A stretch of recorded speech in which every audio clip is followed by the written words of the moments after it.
வாழ்க வளமுடன். நண்பர்கள் அனைவருக்கும் வணக்கம். நான் உங்கள் நண்பன் அர்ஜுன். நான் செபியில் பதிவு பெற்ற பங்கு முதலீட்டு ஆலோசகர், செபி ரிஜிஸ்டர்ட் இன்வெஸ்ட்மெண்ட் அட்வைசர். என்னோட யூடியூப் நேம் அர்ஜுன் பங்கு மார்க்கெட். இப்போ இந்த வீடியோவில் நம்ம பார்க்க போகிறது ஒரு ஸ்பெஷல் டாபிக். இந்த டாபிக் வந்து இப்போ ரீசெண்டாக ஒரு புக்கில் படித்தேன். அதுக்கு அடுத்ததாக வந்து இதை பற்றி எல்லா நியூஸ் சேனல் கூட போட்டிருந்தாங்க. பட் அவ்வளோவா வந்து பெருசு பண்ண கிடையாது இந்த நியூஸை. ஓகேங்களா? ஏன்னா அதை வந்து பெருசு பண்ணனா சில கட்சிகளுக்கு வந்து அது வந்து கொஞ்சம் பாதகமாக போயிடும். அதனால் வந்து மீடியா வந்து இது வந்து பெருசு பண்ண கிடையாது. இப்போ வந்து நம்ம வந்து எலெக்ஷன் காலகட்டத்தில் இருக்கிறோம். இந்த எலெக்ஷன் காலகட்டத்தில் இப்போ ஒவ்வொரு பார்ட்டியும் வந்து ஒவ்வொரு கேண்டிடேட்டை அனௌன்ஸ்மெண்ட் பண்ணிக்கிறாங்க. அவங்க சொல்கிறதெல்லாம் பார்க்கும்போது நமக்கு என்ன சொல்கிறதுன்னு தெரில. வாய்க்கு வந்ததெல்லாம் பேசுகிறாங்க. நாங்கள் ஆட்சிக்கு வந்தால் ரோட்டில் பாலும் தேனும் ஓடுங்கிறாங்க.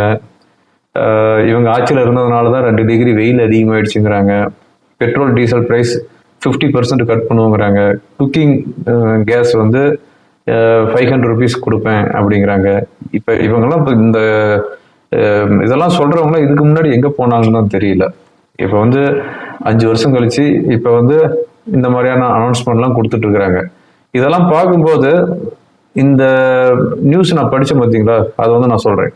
அந்த நியூஸை பார்க்கும்போது நாம் வந்து கரெக்டான கேண்டிடேட்டை வந்து செலக்ட் பண்ணணும், கரெக்டான பார்ட்டியை வந்து செலக்ட் பண்ணணும். அதாவது பணக்காரர்கள் ஆகிட்டே இருக்கிறாங்க, ஏழைகள் ஆகிட்டே இருக்கிறாங்க. அப்படிதான் அந்த ரிப்போர்ட் சொல்லுது.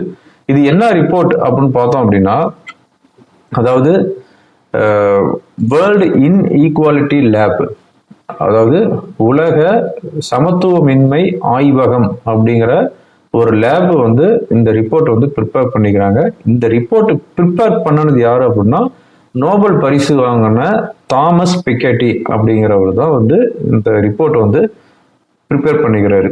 இவர் என்னதான் ரிப்போர்ட் கொடுத்துருக்கிறாரு அப்படின்னு பார்த்தோம் அப்படின்னா, இந்த லாஸ்ட் 20 இயர்ஸில், அதாவது 2004 இருந்து 2024 வரையும் அவர் வந்து சர்ச் பண்ணிக்கிறாரு.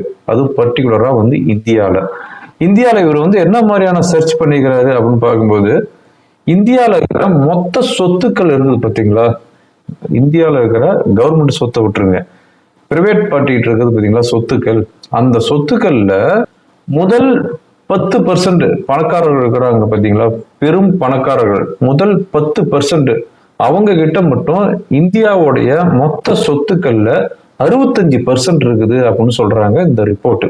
அது இந்த 10%ல முதல் 2% இருக்கிறாங்க பார்த்தீங்களா, அவங்க கிட்ட மட்டும் எத்தனை % சொத்து இருக்குது அப்படின்னா 40% சொத்துக்கள் வச்சிருக்கிறாங்க அப்படின்னு சொல்றாங்க.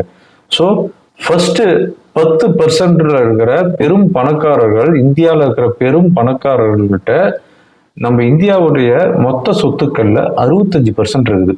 ஓகே, அடுத்து 40% பெரும் பணக்காரர்கள்ட்ட மொத்தமா இருக்கிற சொத்துக்கள் எவ்வளவு இருக்குது அப்படின்னு பார்த்தோம் அப்படின்னா 29% இருக்குது.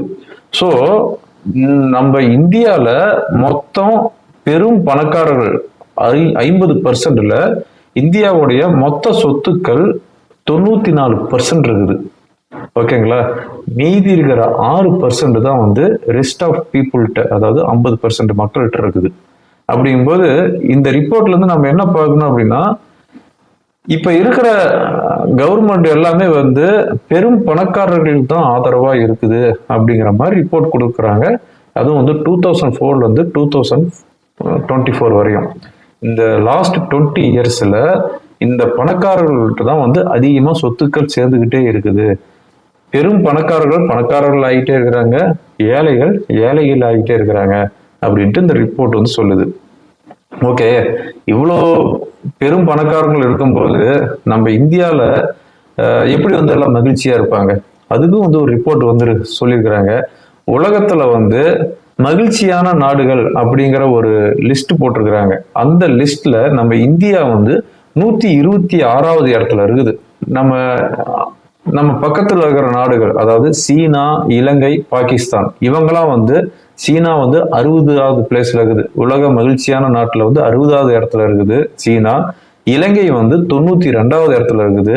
பாகிஸ்தான் 108வது இடத்துல இருக்குது. இந்த இலங்கையும் பாகிஸ்தானும் வந்து பொருளாதாரத்துல ரொம்பவும் நலிவடைஞ்சு போயிருக்கிறாங்க. இந்த 2 நாடுகளுக்கு நம்ம இந்தியா வந்து சப்போர்ட் பண்ணிட்டு இருக்குது. ஆனா சப்போர்ட் பண்ணிட்டு இருக்கிற நாடு வந்து 126வது இடத்துல மகிழ்ச்சியான இடத்துல இருக்குது. அப்படிங்கும்போது சொத்துக்கள் அதிகமா எங்க சேர்ந்துட்டு இருக்குது? பெரும் பணக்காரர்கள்ட்ட சேர்ந்துட்டு இருக்குது. முதல் 94% சொத்துக்கள் எல்லாமே வந்து முதல் 50% பணக்காரர்கள்ட்ட இருக்கும்போது எப்படி வந்து நம்ம இந்தியாவில் வந்து மக்கள் வந்து மகிழ்ச்சியா இருப்பாங்க? அதனாலதான் வந்து 126வது இடத்துல இருக்குது. பட் இந்த ரிப்போர்ட் வந்து எந்த ஒரு மீடியாவும் வந்து பெருசு பண்ண கிடையாது.